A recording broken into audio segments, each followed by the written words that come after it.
Alam niyo po yung katotohanan bakit yung isang kabataan na katulad mo hindi dapat mag-worry? Unang-una, worries can fix anything.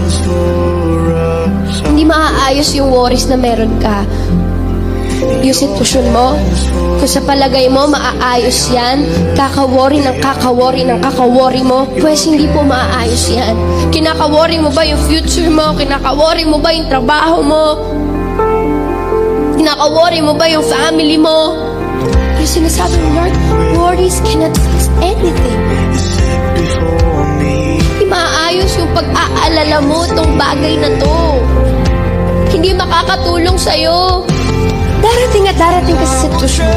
Nakakaisip mo ng mga yun. Nakakalimutan mo na magtiwala sa Panginoon. Pero you know what, young people, minsan namamaliit na natin yung kakahilingan ng Panginoon.